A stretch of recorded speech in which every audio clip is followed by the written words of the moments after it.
Smart screen YouTube ಚಾನೆಲ್ಗೆ ಸ್ವಾಗತ. ನಾನು Shweta Kalakani. Nut bolt tight controversy ಹೇಳಿಕೆ ಸಂಬಂಧವಾಗಿ ಡಿಕೆ ಶಿವಕುಮಾರ್ ಅವರಿಗೆ ಕೆಲವೊಂದಷ್ಟು ಜನ ಈಗ ತಿರುಗೇಟನ್ನ ಕೊಡ್ತಾ ಇದ್ದಾರೆ. ಅದರಲ್ಲೂ ಸಿನಿಮಾ ರಂಗದಲ್ಲಿ ಸಂಚಲನವನ್ನ ಮೂಡಿಸಿರುವಂತ ಈ ಹೇಳಿಕೆ ನಟ ನಟಿಯರ ಆಕ್ರೋಶಕ್ಕೆ ಕಾರಣ ಆಗಿದೆ. ಒಂದಷ್ಟು ನಟ ನಟಿಯರು ಡಿಕೆ ಶಿವಕುಮಾರ್ ಅವರು ಕೊಟ್ಟಿರುವಂತ ಹೇಳಿಕೆಯನ್ನ ಸಮರ್ಥನೆ ಮಾಡ್ಕೊಳ್ತಿದ್ದಾರೆ. ಇನ್ ಕೆಲವರು ಅದ್ ಹೆಂಗ್ರಿ ನಮ್ಮ ನಟ್ಟು ಬೋಲ್ಟನ್ನ ನೀವು ಟೈಟ್ ಮಾಡ್ತೀರಾ ಅಂತ ಹೇಳಿ ಪ್ರಶ್ನೆಯನ್ನ ಮಾಡ್ತಾ ಇದ್ದಾರೆ. ಒಟ್ಟಿನಲ್ಲಿ ಇಂಟರ್ನ್ಯಾಷನಲ್ ಫಿಲ್ಮ್ ಫೆಸ್ಟಿವಲ್ ಆ ಕಾರ್ಯಕ್ರಮದಲ್ಲಿ ಭಾಗಿಯಾಗದ ನಟ ನಟಿಯರನ್ನ ಮೇಕೆದಾಟು ಹೋರಾಟದಲ್ಲೂ ನೀವು ಭಾಗಿ ಆಗ್ಲಿಲ್ಲ, ಸೊ ಇಲ್ಲಿ ಕೂಡ ನೀವು ಭಾಗಿಯಾಗಿಲ್ಲ ಅಂದ್ರೆ ಹೆಂಗೆ ಅಂತ ಹೇಳಿ ತಿವಿಯೋ ಮೂಲಕ ತಮ್ಮ ಪಕ್ಷದ ಪರವಾಗಿ ಅಂತಂದ್ರೆ ನೀವು ನಮ್ಮ ಪಕ್ಷದ ಪರವಾಗಿ ನಿಂತಿಲ್ಲ ಅನ್ನೋ ರೀತಿಯಾಗಿ ಹೇಳಿಕೆಗಳನ್ನ ಕೊಟ್ಟರು. ಇದು ಸಾಕಷ್ಟು ಕಾಂಟ್ರವರ್ಸಿಗೆ ಕಾರಣ ಆಗಿದೆ.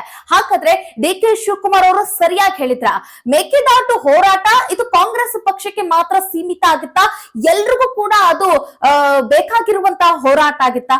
ಇನ್ನೊಂದು ಕಡೆಗೆ ನಟ ನಟಿಯರು ಎಲ್ಲಾ ವಿಚಾರದಲ್ಲೂ ಸಾಥ್ ಕೊಡ್ತಾರೆ, ಅವತ್ತು ಮೇಕೆದಾಟು ಹೋರಾಟಕ್ಕೆ ಯಾಕೆ ಸಾಥ್ ಕೊಡ್ಲಿಲ್ಲ? ಇದೊಂದು ಪ್ರಶ್ನೆ. ಈಗ ಡಿ ಕೆ ಶಿವಕುಮಾರ್ ಅವರು ಹೇಳ್ತಾ ಇದ್ದಾರೆ, ನೀವು ಮೇಕೆದಾಟು ಹೋರಾಟಕ್ಕೆ ಯಾಕೆ ಬರ್ಲಿಲ್ಲ, ಮತ್ತೆ ಈ ಫಿಲ್ಮ್ ಫೆಸ್ಟಿವಲ್ಗೆ ಕೂಡ ನೀವು ಬರ್ತಾ ಇಲ್ಲ, ಮತ್ತೆ ನೋಡಿದ್ರೆ ಚಿತ್ರರಂಗ ಸತ್ತೋಯ್ತು ಅಂತ ಹೇಳ್ತೀರಾ, ನೀವೇ ನಿಮ್ಮ ಹಬ್ಬವನ್ನ ಆಚರಣೆ ಮಾಡ್ತಾ ಇಲ್ಲ ಅಂತ ಹೇಳಿ ಈ ರೀತಿ ಖಾರವಾಗಿ ಮಾತನಾಡಿರೋ ಕಾರಣಕ್ಕಾಗಿ ಈಗ ಸಿನಿಮಾ ತಾರೆಯರಿಗೆ ಸಾಕಷ್ಟು ಆಕ್ರೋಶಕ್ಕೆ ಕಾರಣ ಆಗಿದೆ ಡಿ ಕೆ ಶಿವಕುಮಾರ್ ಅವರ ಹೇಳಿಕೆ. ಸೊ ಹಾಗಾದ್ರೆ ಇವತ್ತೇನೇನಾಯ್ತು, ಡಿ ಕೆ ಶಿವಕುಮಾರ್ ಅವರ ನಟ್ಟು ಬೋಲ್ಟು ಟೈಟ್ ವಿಚಾರಕ್ಕೆ ಸಂಬಂಧಪಟ್ಟಂತೆ ಇವತ್ ಯಾರೆಲ್ಲ ಏನೇನೆಲ್ಲ ಅಭಿಪ್ರಾಯವನ್ನ ವ್ಯಕ್ತಪಡಿಸಿದ್ರು, ಪರ ವಿರೋಧ ಚರ್ಚೆ ಆಗ್ತಾ ಇದೆ, ಏನ್ ಹೇಳಿದ್ರು, ಇದ್ರ ಬಗ್ಗೆ ಒಂದೊಂದಾಗಿ ನೋಡ್ತಾ ಹೋಗೋಣ. ವಿಡಿಯೋನ ಅಂತ್ಯದವರೆಗೂ ನೋಡಿ. ವಿಡಿಯೋ ಇಷ್ಟ ಆಗಿದ್ರೆ ಲೈಕ್, ಶೇರ್, ಕಾಮೆಂಟ್, ಸಬ್ಸ್ಕ್ರೈಬ್ ಮಾಡೋದನ್ನ ಮರಿಬೇಡಿ. ಮೊನ್ನೆ ನಡೆದಿರುವಂತಹ ಅಂತಂದ್ರೆ ಶನಿವಾರ ನಡೆದಿರುವಂತಹ ಇಂಟರ್ನ್ಯಾಷನಲ್ ಫಿಲ್ಮ್ ಫೆಸ್ಟಿವಲ್ ನಲ್ಲಿ ಕೆಲವು ನಟ ನಟಿಯರು ಮಾತ್ರ ಕಲಾವಿದರು ಭಾಗಿಯಾಗಿದ್ರು. ಇನ್ ಕೆಲವರು ನೀವೆಲ್ಲಿ ಹೋದ್ರಿ, ನೀವ್ ಯಾಕೆ ಬಂದಿಲ್ಲ, ನಿಮಗ್ ಶೂಟಿಂಗ್ ಅಷ್ಟೊಂದು ಇಂಪಾರ್ಟೆಂಟ್ ಆಯ್ತಾ, ನಾವೇ ನಿಮಗ್ ಅವಕಾಶ ಕೊಡ್ಲಿಲ್ಲ ಅಂತಂದ್ರೆ ನೀವ್ ಹೆಂಗ್ ಶೂಟಿಂಗ್ ಮಾಡ್ತೀರಾ? ಸೊ ಹಾಗಾಗಿ ನಿಮ್ಮ ನಟ್ಟು ಬೋಲ್ಟನ್ನ ನಮ್ಗೆ ಹೆಂಗ್ ಟೈಟ್ ಮಾಡೋದ್ ಗೊತ್ತಿದೆ ಅಂತ ಹೇಳಿ ಈ ರೀತಿ ಖಾರವಾಗಿ ಆಕ್ರೋಶವನ್ನ ವ್ಯಕ್ತಪಡಿಸಿದ್ರು ಡಿ ಕೆ ಶಿವಕುಮಾರ್ ಅವರು. ನಟ ನಟಿಯರ ವಿರುದ್ಧವಾಗಿ, ಸಿನಿಮಾ ತಾರೆಯರ ವಿರುದ್ಧವಾಗಿ ಗರಂ ಆಗಿದ್ರು ಡಿ ಕೆ ಶಿವಕುಮಾರ್. ಸೊ ಆ ಒಂದು ಹೇಳಿಕೆ ಮತ್ತೆ ಅವರು ಭಾಷಣ ಮಾಡುವಂತ ಸಂದರ್ಭದಲ್ಲಿ ಅವ್ರು ಏನೇನೆಲ್ಲ ಮಾತಾಡಿದ್ರಲ್ಲ, ಸೊ ಅದೆಲ್ಲ ವಿಚಾರ ಈಗ ಕಾಂಟ್ರವರ್ಸಿಗೆ ಕಾರಣ ಆಗಿದೆ. ಸದ್ಯಕ್ಕೆ ಸಾಕಷ್ಟು ಸಂಚಲನ ಮೂಡಿಸ್ತಾ ಇದೆ ಅಂತಂದ್ರೂ ಕೂಡ ತಪ್ಪಿಲ್ಲ. ಕೆಲವರು ಅದನ್ನ ಸರಿಯಾಗೇ ಹೇಳಿದ್ದಾರೆ ಅಂತಿದ್ದಾರೆ, ಇನ್ ಕೆಲವರು ಹಾಗೆ ಹೇಳಬಾರ್ದಾಗಿತ್ತು, ತಪ್ಪು, ಡಿ ಕೆ ಶಿವಕುಮಾರ್ ಅವರು ಹೇಳಿದ್ದು ತಪ್ಪು ಅಂತ ಹೇಳ್ತಿದ್ದಾರೆ. ಇನ್ನೊಂದು ಕಡೆಗೆ ಈಗ ಡಿ ಕೆ ಶಿವಕುಮಾರ್ ಅವರು ಕೊಟ್ಟಿರುವಂತ ಈ ಹೇಳಿಕೆನೆ ಇಲ್ಲಿ ವಿರೋಧ ಪಕ್ಷದ ನಾಯಕರು ಅದನ್ನ ಅಡ್ವಾಂಟೇಜ್ ಮಾಡ್ಕೊಳ್ತಿದ್ದಾರೆ. ಈಗ ತಾರೆಯರ ಪರವಾಗಿ ನಿಂತ್ಕೊಂಡು ವಿರೋಧ ಪಕ್ಷದ ನಾಯಕರು ನ್ಯಾಯ ಕೇಳ್ತಿದ್ದಾರೆ. ಅದ್ ಹೆಂಗ್ರಿ ನೀವು ನಮ್ಮ ನಟ್ಟು ಬೋಲ್ಟನ್ನ ಟೈಟ್ ಮಾಡ್ತೀರಾ ಅಂತ ಹೇಳಿ ಕೇಳ್ತಾ ಇದ್ದಾರೆ. ಹಾಗಾದ್ರೆ ಈಗ ವಿರೋಧ ವ್ಯಕ್ತವಾಗ್ತಾ ಇದೆ ಅಂತ ಹೇಳಿದ್ನಲ್ಲ, ಯಾಕೆ ವಿರೋಧ ವ್ಯಕ್ತವಾಗ್ತಾ ಇದೆ ಅನ್ನೋದ್ರ ಬಗ್ಗೆ ನೋಡ್ತಾ ಹೋಗೋಣ. ಈಗ ಮೇಕೆದಾಟು ಹೋರಾಟ ನಡೀತು ನೋಡಿ, ಆ ಸಂದರ್ಭ ಯಾವುದು ಅಂತಂದ್ರೆ ಈಗ ಕಾಂಗ್ರೆಸ್ ಪಕ್ಷ ಈಗ ಆಡಳಿತದಲ್ಲಿದೆ, ಆಗ ಆಡಳಿತದಲ್ಲಿದ್ದು ಬಿಜೆಪಿ ಸರ್ಕಾರ, ಆಗ ಕೊರೋನಾ ಸಂದರ್ಭ ಕೂಡ ಕೆಲವೊಂದಷ್ಟು ಜನಕ್ಕೆ ಭಯ, ಎಲ್ಲ ಅಂತಂದ್ರೆ ಗುಂಪಾಗಿ ಸೇರ್ಕೊಳ್ಳಿಕ್ಕೆ, ಜನ ಎಲ್ಲಾದ್ರೂ ಗುಂಪಾಗಿ ನಡೀತಾ ಇದ್ದಾರೆ, ಹೋಗ್ತಾ ಇದ್ದಾರೆ ಅಂತಂದ್ರೆ ಅವರ ಮಧ್ಯೆ ನಾವು ಹೋಗ್ಲಿಕ್ಕೆ ಭಯ ಆಗ್ತಾ ಇತ್ತು. ಯಾಕಂತಂದ್ರೆ ಆ ಕೊರೋನಾ ಅಷ್ಟಾಗಿ ಸ್ಪ್ರೆಡ್ ಆಗ್ತಾ ಇತ್ತಲ್ಲ.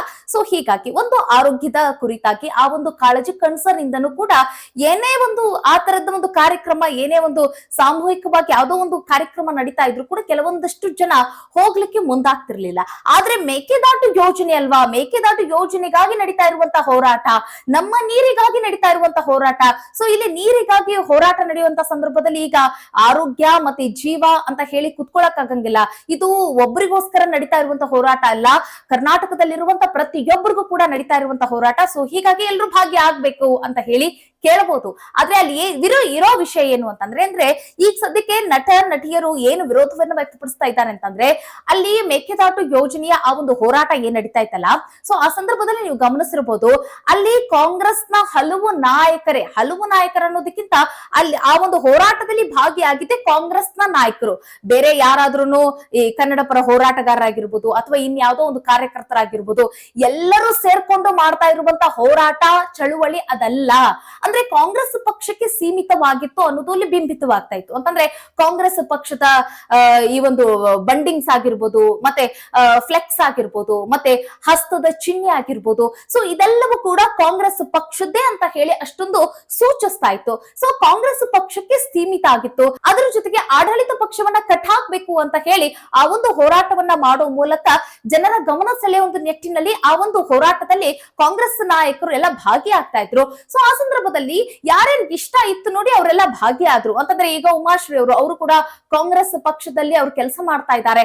ಒಂದಷ್ಟು ನಾಯಕರು ಅಂತಂದ್ರೆ ಈಗ ನಟ ನಟಿಯರು ಯಾರೆಲ್ಲ ಇದಾರಲ್ಲ, ಒಂದಷ್ಟು ಜನ ಕಾಂಗ್ರೆಸ್ ಪಕ್ಷದಲ್ಲಿ ಸಕ್ರಿಯರಾಗಿದ್ದಾರೆ. ಸೊ ಅವರೆಲ್ಲ ಕೂಡ ಭಾಗಿಯಾಗಿದ್ರು. ಹಾಗಾದ್ರೆ ಅವ್ರು ಏನಕ್ಕೆ ಭಾಗಿಯಾದ್ರು ಅಂತಂದ್ರೆ ಪಕ್ಷದಲ್ಲಿ ಕೆಲಸ ಮಾಡ್ತಾ ಇರೋ ಕಾರಣಕ್ಕಾಗಿ ಅವ್ರಿಗೆ ಆಹ್ವಾನ ಹೋಗಿರುತ್ತೆ. ಸೊ ಅದನ್ನ ವಿರೋಧ ಮಾಡಕ್ ಆಗಂಗಿಲ್ಲ, ಅವ್ರು ಹೋದ್ರು. ಮತ್ ಇನ್ ಕೆಲವ್ರು ಯಾಕೆ ಹೋಗಿಲ್ಲ ಅಂತಂದ್ರೆ ಈ ಯಶ್ ಆಗಿರ್ಬೋದು, ದರ್ಶನ್ ಅವರಾಗಿರ್ಬೋದು, ಸುದೀಪ್ ಅವರಾಗಿರ್ಬೋದು, ಇನ್ ಕೆಲವ್ರು ಇವ್ರು ಯಾಕೆ ಹೋಗಿ ಪಾರ್ಟಿಸಿಪೇಟ್ ಮಾಡ್ಲಿಲ್ಲ, ಅಲ್ಲಿ ಹೋಗಿ ಭಾಗಿಯಾಗ್ಲಿಲ್ಲ ಅಂತ ಕೇಳಿದ್ರೆ ಕೇಳೋದೊಂದೇ, ಅದೊಂದು ಕಾಂಗ್ರೆಸ್ ಪಕ್ಷಕ್ಕೆ ಸೀಮಿತವಾಗಿರುವಂತಹ ಹೋರಾಟ ಚಳುವಳಿ ಆಗಿತ್ತು. ಸೊ ಅಲ್ಲಿ ನಾವ್ ಯಾಕೆ ಬರೋಣ ಅನ್ನೋದೊಂದು ಪ್ರಶ್ನೆ ಇರುತ್ತೆ. ಅಂತಂದ್ರೆ ಆ ಒಂದು ಹೋರಾಟದಲ್ಲಿ ಏನಾದ್ರೂ ಗುರುತಿಸ್ಕೊಂಡ್ಬಿಟ್ರೆ ಒಂದು ಪಕ್ಷಕ್ಕೆ ಆ ನಟ ನಟಿ ಸೀಮಿತ ಆಗ್ಬಿಡ್ತಾರೆ ಅಂತ ಹೇಳಿ ನೋಡಿ. ಇಲ್ಲಿ ಈ ಅಭಿಮಾನಿಗಳ ವಿಚಾರವನ್ನ ತೆಗೆದುಕೊಂಡ್ರೆ ಯಾವೊಬ್ಬ ನಟ ನಟಿಯನ್ನ ಪಕ್ಷಪಾತವಾಗಿ ನೋಡೋದಿಲ್ಲ. ಅವರು ಇವ್ರು ಈ ಪಕ್ಷದವರು, ಅವ್ರು ಆ ಪಕ್ಷದವರು, ಇವ್ರು ಈ ಜಾತಿಯವರು, ಅವ್ರು ಆ ಜಾತಿಯವರು, ಅದ್ಯಾವುದನ್ನು ಕೂಡ ಗಮನಿಸೋದಿಲ್ಲ. ಅವ್ರ ಚಿತ್ರ ಚೆನ್ನಾಗಿ ಬಂದಿದ್ಯಾ, ಸಿನಿಮಾದಲ್ಲಿ 100 ಡೇಸ್ ಕಂಪ್ಲೀಟ್ ಆಯ್ತಾ, ಒಂದೊಳ್ಳೆ ಕಥೆಯನ್ನ ಕೊಟ್ರ, ಅವ್ರು ನಮ್ಗೆ ಇಷ್ಟ ಆದ್ರ, ಸೊ ಈ ರೀತಿಯಾಗಿ ನೋಡ್ತಿರ್ತಾರೆ. ಅಂತಂದ್ರೆ ತಮ್ಮ ಅಭಿಮಾನಿಗಳು ಯಾವುದೇ ರೀತಿಯಾದಂತ ಭೇದ ಭಾವ, ಯಾವುದೋ ಒಂದು ಪಕ್ಷ, ಯಾವುದೋ ಒಂದು ಪರ್ಟಿಕ್ಯುಲರ್ ವಿಚಾರಕ್ಕೆ ಸೀಮಿತಗೊಳಿಸದೆ ಈ ನಟ ನಟಿಯರನ್ನ ಪ್ರೀತಿಸ್ತಾ ಇರ್ತಾರೆ. ಸೊ ಈ ಸಂದರ್ಭದಲ್ಲಿ ಇವ್ರು ಹೋಗಿ ಕಾಂಗ್ರೆಸ್ ಪಕ್ಷದಲ್ಲಿ ಅಥವಾ ಯಾವುದೋ ಒಂದು ಬಿಜೆಪಿ ಪಕ್ಷದಲ್ಲಿ ಗುರುತಿಸ್ಕೊಳ್ಳಿಕ್ ಶುರು ಮಾಡ್ಬಿಟ್ರೆ, ಆ ಒಂದು ಹೋರಾಟದಲ್ಲಿ ಭಾಗಿಯಾಗ್ಬಿಟ್ರೆ ಇವರು ಕಾಂಗ್ರೆಸ್ಗೆ ಸಂಬಂಧಪಟ್ಟವರು, ಇವರು ಕಾಂಗ್ರೆಸ್ಗೆ ಬೆಂಬಲವನ್ನ ಕೊಡ್ತಾ ಇದ್ದಾರೆ. ಸೊ ಈ ರೀತಿಯಾದಂತದ್ದು ಬರುತ್ತೆ. ಸೊ ಹೀಗಾಗಿ ಮುಂದಿನ ದಿನಗಳಲ್ಲಿ ನಮಗ್ ಮುಜುಗರ ಆಗುತ್ತೆ. ಸೊ ಹಾಗಾಗಿ ಬೇಡ ಅಂತ ಹೇಳಿ ಅವರು ಆ ಹೋರಾಟವನ್ನ ತಳ್ಳಿದ್ರು ಅಂತ ಹೇಳಿ ಈಗ ನಟ ನಟಿಗರು ಏನ್ ಆಕ್ರೋಶವನ್ನ ವ್ಯಕ್ತಪಡಿಸಿದಾರಲ್ಲ, ವಿರೋಧವನ್ನ ವ್ಯಕ್ತಪಡಿಸಿದಾರಲ್ಲ, ಅವ್ರು ಕೊಡ್ತಾ ಇರುವಂತ ಸ್ಟೇಟ್ಮೆಂಟ್. ಹಾಗಾದ್ರೆ ಈಗ ಇನ್ ಕೆಲವರು ಡಿ ಕೆ ಶಿವಕುಮಾರ್ ಅವರು ಕೊಟ್ಟಿರುವಂತ ಹೇಳಿಕೆನ ಸಮರ್ಥನೆ ಮಾಡ್ಕೊಳ್ತಿದ್ದಾರೆ. ಎಸ್, ಡಿ ಕೆ ಶಿವಕುಮಾರ್ ಹೇಳಿದ ರೈಟ್ ಅಂತ ಹೇಳ್ತಿದಾರಲ್ಲ. ಯಾಕೆ ಅಂತಂದ್ರೆ ಈಗ ರಶ್ಮಿಕಾ ಮಂದಣ್ಣ ಅಂತ ಕೆಟಗರಿ ಅಂತ ನಟ ನಟಿಯರ ವಿಚಾರವನ್ನ ತೆಗೆದುಕೊಂಡ್ರೆ, ಅಂತಂದ್ರೆ ಇವರು ರಶ್ಮಿಕಾ ಅವರು ಬೆಳೆದಿದ್ದಿಗೆಲ್ಲಿ ಕರ್ನಾಟಕದಲ್ಲಿ ಬೆಳೆದು ಮತ್ತೆ ಕರ್ನಾಟಕದಲ್ಲೇ ಜನಿಸಿದವರು. ಅದರ ಜೊತೆಗೆ ಇವರು ಈ ಚಿತ್ರರಂಗದಲ್ಲಿ ಅವರು ಪಾದಾರ್ಪಣೆ ಮಾಡಿದ್ದು ಕೂಡ ಇದೇ ಕರ್ನಾಟಕದಲ್ಲಿ, ಇದೇ ಸ್ಯಾಂಡಲ್ವುಡ್ ನಲ್ಲಿ.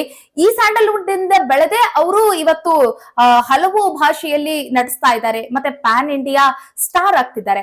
ಸೊ ಇಷ್ಟೆಲ್ಲ ಇವ್ರಿಗೆ ಹೈಪ್ ಬರಬೇಕು, ಇಂತಹ ಒಂದು ಪ್ರಖ್ಯಾತಿ ಬರಬೇಕು ಅಂತಂದ್ರೆ ಇವರು ಮೂಲತಃ ಕರ್ನಾಟಕ, ಮತ್ತೆ ಮೂಲತಃ ಇವರು ಕನ್ನಡ ಚಿತ್ರರಂಗದಿಂದ ಬಂದವರು ಅನ್ನೋ ಒಂದು ಕಾರಣ. ಸೊ ಇದೆಲ್ಲವನ್ನ ಕೂಡ ಮರೆತು, ಅಂತಂದ್ರೆ ಮೊನ್ನೆ ನಡೆದಿರುವಂತಹ ಆ ಒಂದು ಇಂಟರ್ನ್ಯಾಷನಲ್ ಫಿಲ್ಮ್ ಫೆಸ್ಟಿವಲ್ ಆ ಒಂದು ಕಾರ್ಯಕ್ರಮಕ್ಕೆ ಈ ರಶ್ಮಿಕಾ ಮಂದಣ್ಣ ಅವ್ರಿಗೂ ಕೂಡ ಏನು ಆಹ್ವಾನ ಹೋಗಿತ್ತಂತೆ. ಸೊ ಆಗ ನಾನು ಶೂಟಿಂಗ್ ನಲ್ಲಿ ಬಿಸಿ ಇದ್ದೀನಿ, ನನಗೊಂದ್ ಸ್ವಲ್ಪ ಕೆಲಸ ಇದೆ, ಕರ್ನಾಟಕನ ಯಾವ ಕರ್ನಾಟಕ ನನಗೆ ಗೊತ್ತಿಲ್ಲ, ಈ ರೀತಿಯಾಗಿ ಹೇಳಿಕೆಯನ್ನ ಕೊಟ್ಟಿದ್ರಂತೆ. ಸೊ ಅಂಥವ್ರಿಗೆ ಈ ಡಿ ಕೆ ಶಿವಕುಮಾರ್ ಅವರು ಕೊಟ್ಟಿರುವಂತಹ ಹೇಳಿಕೆ ಸರಿಯಾಗೇ ಇದೆ. ಇನ್ನು ಈ ರೀತಿಯಾದಂತಹ ಹೇಳಿಕೆಗಳನ್ನ ಕೊಡಬೇಕು. ಯಾಕಂತಂದ್ರೆ ಅಂತಹ ಮೊಂಡು ನಟ ನಟಿಯರು ಇದ್ದಾರೆ. ಸೊ ಅವರಿಗೆ ಇದು ಸರಿಯಾದ ಪಾಠವೇ. ಎಲ್ರು ಯಾಕೆ ಡಿ ಕೆ ಶಿವಕುಮಾರ್ ಅವರು ಕೊಟ್ಟಿರುವಂತಹ ಹೇಳಿಕೆನ ಅಳವಡಿಸ್ಕೊಳ್ಬೇಕು? ಯಾಕಂತಂದ್ರೆ ಯಾರು ಆ ರೀತಿಯಾಗಿ ನಡ್ಕೊಂತ ಇದಾರಲ್ಲ ಅವರಿಗೆ ಅದು ಸೀಮಿತವಾಗಿದೆ ಅಂತ ಹೇಳಿದ್ರು. ಬಟ್ ಇಲ್ಲಿ ಡಿ ಕೆ ಶಿವಕುಮಾರ್ ಅವರು ಪರ್ಟಿಕ್ಯುಲರ್ ಆಗಿ ಮೆನ್ಷನ್ ಮಾಡ್ತಾರೆ ಅಂತಂದ್ರೆ ಈ ಚಿತ್ರರಂಗದ ಈ ಒಂದು ಹಬ್ಬದಲ್ಲಿ ನೀವೇ ಭಾಗವಹಿಸಿಲ್ಲ ಅಂತಂದ್ರೆ, ನೀವೇ ಹೆಚ್ಚಿನ ಉತ್ಸಾಹವನ್ನ ತೋರ್ತಾ ಇಲ್ಲ ಅಂತಂದ್ರೆ ಬೇರೆಯವ್ರು ಬರಕ್ಕಾಗತ್ತೇನ್ರಿ ಈ ಒಂದು ಕಾರ್ಯಕ್ರಮಕ್ಕೆ? ಹೊರಗಿನ ಜನರನ್ನ ನಾನು ಕರೆಸ್ಬೇಕಾಗತ್ತಾ? ನೀವೇ ಹೆಚ್ಚಾಗಿ ಈ ಒಂದು ಕಾರ್ಯಕ್ರಮದಲ್ಲಿ ಕಾಣಿಸ್ಕೊಳ್ಬೇಕಾಗತ್ತೆ. ನೀವು ಶೂಟಿಂಗು ಅದು ಇದು ಅಂತ ಬಿಸಿ ಆಗ್ಬಿಟ್ರೆ ಹೇಗೆ ಅಂತ ಹೇಳಿ ಡಿ ಕೆ ಶಿವಕುಮಾರ್ ನಟ ನಟಿಯರಿಗೆ ಫಸ್ಟ್ ತಿವಿತಾರೆ, ಫಸ್ಟ್ ಅವ್ರ ಮೇಲೆ ಗರಂ ಆಗ್ತಾರೆ, ನಂತರ ಅವರು ಹೇಳಿಕೆಗಳನ್ನ ಕೊಡ್ತಾರೆ. ಸೊ ನೀವು ಈ ಒಂದು ಕಾರ್ಯಕ್ರಮದಲ್ಲಿ ಅಷ್ಟೇ ಅಲ್ಲ ನೀವು ಹೀಗ್ ಮಾಡೋದು. ಕಳೆದ ಬಾರಿ ನಡೆದಿರುವಂತ ಒಂದು ಮೇಕೆದಾಟು ಹೋರಾಟ ಅಂತಂದ್ರೆ ನಮ್ಮ ನೀರಿಗಾಗಿ ಸಿದ್ದರಾಮಯ್ಯ ಮತ್ತೆ ನಮ್ಮ ಒಂದು ನೇತೃತ್ವದಲ್ಲಿ ನಡೆದಿರುವಂತ ಆ ಒಂದು ಹೋರಾಟದಲ್ಲಿ ನೀವು ಬರ್ಲಿಲ್ಲ, ನೀವ್ ಯಾರು ಕೂಡ ಕಾಣಿಸ್ಕೊಳ್ಳಿಲ್ಲ. ಸೊ ಒಂದಷ್ಟು ಜನ ಮಾತ್ರ ಕಾಣಿಸ್ಕೊಂಡ್ರು. ವಿಜಯ್ ಅವರಾಗಿರ್ಬೋದು, ಉಮಾಶ್ರೀ ಅವರಾಗಿರ್ಬೋದು, ಪ್ರೇಮ್ ಅವರು, ಒಂದಷ್ಟು ಜನ ಕಾಣಿಸ್ಕೊಂಡ್ರು. ಸೊ ಇದನ್ನೆಲ್ಲ ನೋಡ್ತಾ ಇದ್ರೆ ನಿಮ್ಗೆ ತುಂಬಾ ಅಸಡ್ಡೆಯನ್ನ ತೋರ್ತೀರಾ ನೀವು ಕೆಲವೊಂದಿಷ್ಟು ಕಾರ್ಯಕ್ರಮಗಳಲ್ಲಿ ಭಾಗಿಯಾಗ್ಲಿಕ್ಕೆ ಅಂತ ಹೇಳಿ ಡಿ ಕೆ ಶಿವಕುಮಾರ್ ಅವರು ಕೊಟ್ಟಿರುವಂತ ಹೇಳಿಕೆ. ಸೊ ಆ ಒಂದು ವಿಚಾರಕ್ಕಾಗಿ ಅಂತಂದ್ರೆ ಇವರು ಮೇಕೆದಾಟು ಹೋರಾಟಕ್ಕೆ ನೀವ್ ಯಾಕೆ ಬರ್ಲಿಲ್ಲ ಅಂತ ಕೇಳಿದ್ರಲ್ಲ, ಇದು ಕಾಂಟ್ರವರ್ಸಿಗೆ ಕಾರಣ ಆಯ್ತು. ಅದರ ಜೊತೆಗೆ ಯಾರ್ಯಾರ ನಟ್ಟು ಬೋಲ್ಟನ್ನ ಹೆಂಗೆ ಟೈಟ್ ಮಾಡ್ಬೇಕು ಅನ್ನೋದು ನಮಗ್ ಗೊತ್ತಿದೆ. ನಿಮಗ್ ಶೂಟಿಂಗ್ ಗೆ ಅವಕಾಶ ಕೊಟ್ರೆ ಅಲ್ವಾ ನೀವು ಶೂಟಿಂಗ್ ಅಲ್ಲಿ ಬಿಸಿ ಆಗೋದು ಅಂತಾನು ಕೂಡ ಈ ಹೇಳಿಕೆ ಕೊಟ್ರಲ್ಲ. ಸೊ ಇದು ಈಗ ಚಿತ್ರರಂಗದಲ್ಲಿರುವಂತ ನೋಡೋಕೆಲ್ಲ ನಟ ನಟಿಯರಿಗೆ ಅರಗಿಸ್ಕೊಳಕ್ ಆಗ್ತಾ ಇಲ್ಲ. ಯಾಕಂತಂದ್ರೆ ಇಷ್ಟೊಂದು ಖಾರವಾಗಿ ಮಾತಾಡ್ಬಿಟ್ರಲ್ಲ. ಸೊ ಹೀಗಾಗಿ ಯಾಕೆ ಅಂತಂದ್ರೆ ಅವರು ಸಿಹಿ ತಾರೆಯರು, ಸಿನಿ ತಾರೆಯರು. ಸೊ ಅವರಿಗೆ ಸ್ವೀಟ್ ಆಗೇ ಮಾತಾಡ್ಬೇಕು. ಡಿ ಕೆ ಶಿವಕುಮಾರ್ ಅವರು ಖಾರವಾಗಿ ಗರ್ಜಿಸಿರೋ ಕಾರಣಕ್ಕಾಗಿ ಈಗ ನಟ ನಟಿಯರು ಡಿ ಕೆ ಶಿವಕುಮಾರ್ ಅವ್ರ ಮೇಲೆ ಆಕ್ರೋಶವನ್ನ ವ್ಯಕ್ತಪಡಿಸಿದ್ದಾರೆ. ಸೊ ಇದು ಎಲ್ಲಿವರೆಗೂ ಹೋಗಿ ತಲುಪುತ್ತೆ, ಡಿ ಕೆ ಶಿವಕುಮಾರ್ ಅವರ ವಿರುದ್ಧವಾಗಿ ಇನ್ನು ಯಾರೆಲ್ಲ ಏನೇನು ಮಾತಾಡ್ತಾರೆ, ಕಾದು ನೋಡೋಣ. ನಿಮಗೆ ಅನಿಸ್ತು ಡಿ ಕೆ ಶಿವಕುಮಾರ್ ಅವರ ಈ ಹೇಳಿಕೆ ಬಗ್ಗೆ ನಿಮಗೆ ಅನಿಸ್ತು ಅನ್ನೋದ್ರ ಕುರಿತಾಗಿ ಕಾಮೆಂಟ್ ಮಾಡೋದನ್ನ ಬರಿಬೇಡಿ. ಮುಂದಿನ ವಿಡಿಯೋದಲ್ಲಿ ಮತ್ತೊಂದು ವಿಚಾರದೊಂದಿಗೆ ಸಿಗೋಣ. ನಮಸ್ಕಾರ.